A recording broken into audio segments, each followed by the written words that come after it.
Here I have all 3 iPads that Apple currently sells in the 11-inch format, and I actually use all of them. Each one has its own purpose in my setup, so in this video I'll show you exactly how I use each of them in my daily life. This isn't a technical spec comparison. I'll touch on a few specs here and there, but if you want full technical details, Apple's website is your best bet. And all the links are in the description. Okay, so we're gonna start with the iPad 11th generation. I told myself I'd never buy this iPad, and yet here I am.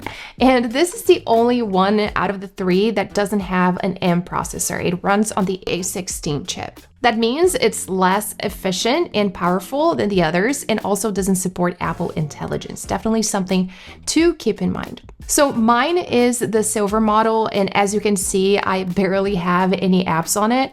I just use 3 main ones: Monitor and Control, Wingman, and Citus Link. So if you're familiar with these apps, you probably already know what I use this iPad for. So basically it is a controller and monitor for when I'm filming my videos.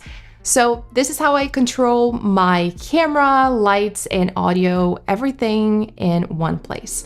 So here's how I use each app. First, Monitor and Control. I was just using this before I started recording. So as you can see right now, it's searching for cameras. And so I control my Sony cameras using this app. Since I use the FX30 to film, this is a must-have for me. So after it finds the cameras, I just hit connect. And then if I tap on it, it opens up. And as you can see, I have my on-camera. I call this on camera because is the camera that I'm talking to. It's the talking head. And then here I have what I call tabletop, because it's usually where I'm unboxing stuff and or showing you a product like I'm doing it right now. So if I want, I can basically control everything from my camera right here, and I can also start or stop the recordings. So the second app that I use is Wingman, and what this does is it connects instantly to my mix-free audio recorder and lets me hit record or stop without having to get up and hit record or stop right there, which is not convenient. So as you can see right now, I am recording the audio, and if I want, I just hit stop, which is something that I'm not gonna do right now. And the third one is Citus Link, and it's how I control my aperture lights wirelessly. So I have quick settings for different setups, so let me quickly show you. So here I have all my lights. If I tap right here, I can control all of them. And I also have quick shots. So for B-roll, I tap here. For on-camera videos, I usually press here. But let me show you how I can control one light. So for example, if I want to increase this light right here, I can simply slide this, or I can go back to what it was before. So again, like I said, here on Quick Shots, I have my on-camera setup, I have my B-roll lights, and I even have this red alert that I made for a recent video about a Mac that wouldn't turn on. It's awesome. Now, the display isn't the best. If you're checking color accuracy, I don't use it for that, but for the basic controls, it works great. So if you're not a content creator and don't need to do any heavy tasks on it, this iPad can still be a great option if you're on a budget. It's good for browsing, writing spreadsheets, watching videos, everyday stuff. It works with USB-C and supports the first generation Apple Pencil, so it's great for note-taking. You can even get the Magic Keyboard Folio if you want to type more comfortably, but if you're planning to do heavier work like editing videos or graphic design, this isn't the one I'd go with. It also doesn't support the Apple Pencil 2nd generation and the Pro, so keep that in mind. Now let's move on to the iPad Air with the M3 processor. This is the middle ground, not as powerful as the iPad Pro, but definitely a step up from the 11th generation. It has Apple Silicon, so it supports Apple Intelligence, and the display is nicer.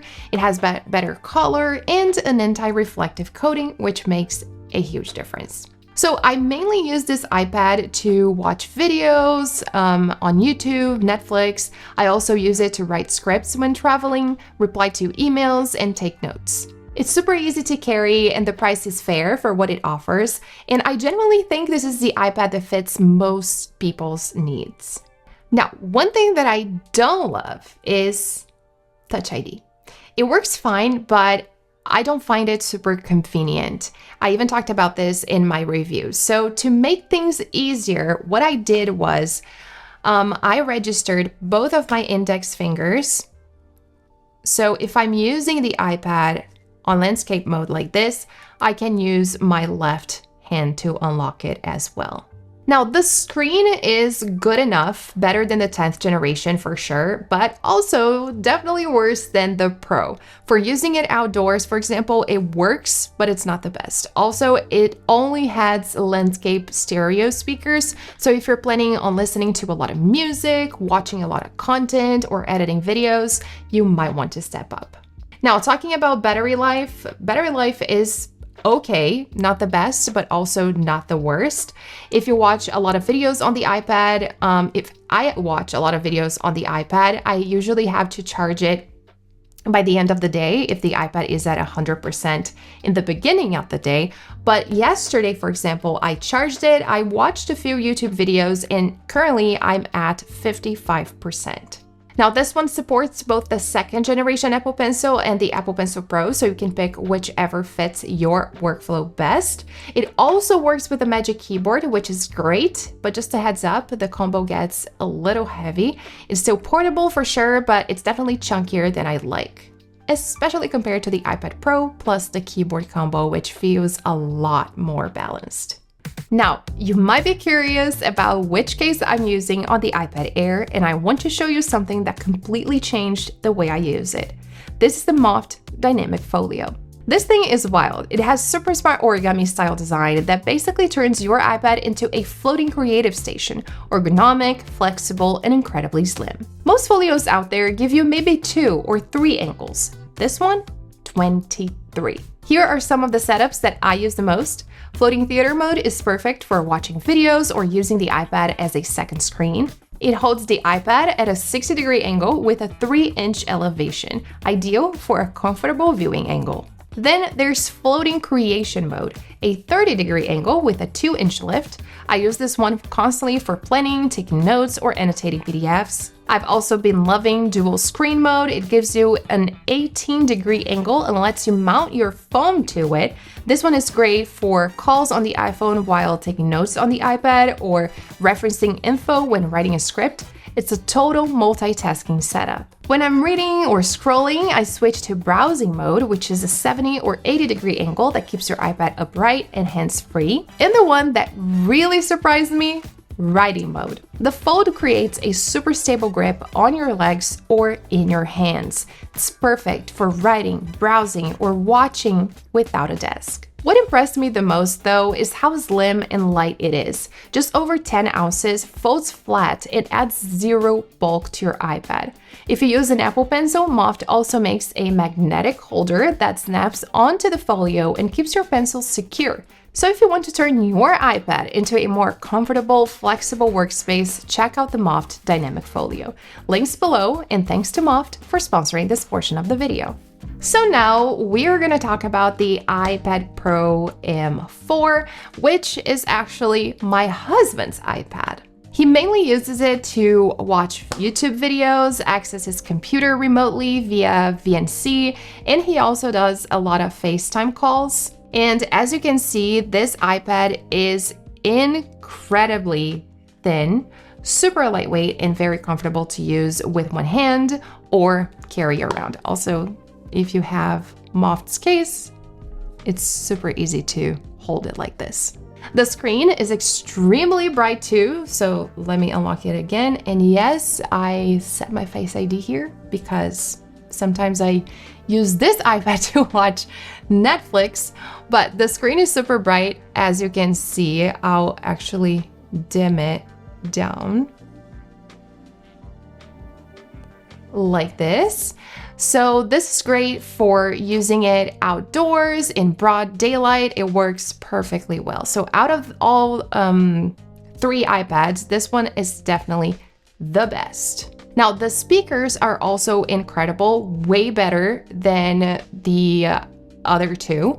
And this one has 4 speakers, while the Air and the 11th generation only have 2. Like I mentioned. So honestly, he uses it to watch movies, shows, YouTube, and the sound quality is better than a lot of smart TVs depending on the model that you have. Another thing that we love is Face ID. It's just the best. It's fast, it's effortless, and way more convenient than Touch IDs. So like you already saw, you just slide your finger up and that's it. You don't have to be thinking about unlocking it, thinking about the positioning of your fingers or anything like that. It simply works.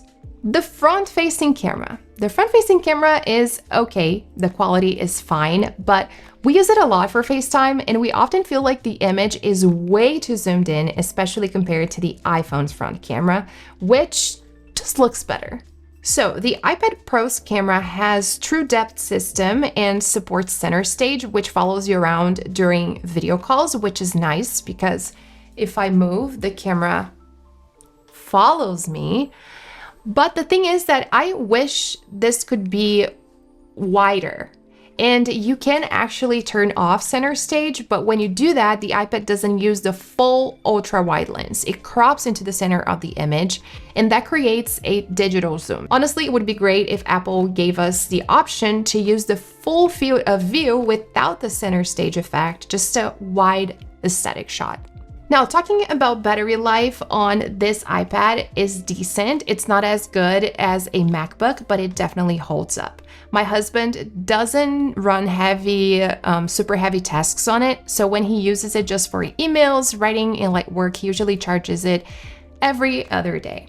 Now, back to how thin it is. This is perfect, and also perfect when paired with the Magic Keyboard, because like I said, the Magic Keyboard is a bit bulky on its own, but the iPad is so slim that the combo feels just right. Also, when we use the iPad Air with the Magic Keyboard, it's noticeably heavier, so if you're commuting or moving around a lot, the iPad Pro setup is much easier to carry. Now, he doesn't take full advantage of the M4 chip on this iPad since he doesn't do heavy work on it, but it's good to know it has the same chip as the M4 MacBook Pro and the M4 Mac Mini. So if you do need serious power for editing or design work, this is definitely the iPad to go for. So yeah, that's how I use all 3 iPads in real life. Each one has its strengths, and honestly, it just depends on what you need. Whether it's simple everyday tasks or controls for filming, like me, a lightweight device for writing and watching videos, or something more powerful for work and media, there is an iPad that fits. I'll leave all the links in the description if you want to check them out. And if this video helped you out, don't forget to like and subscribe. It really supports the channel. See you in the next one.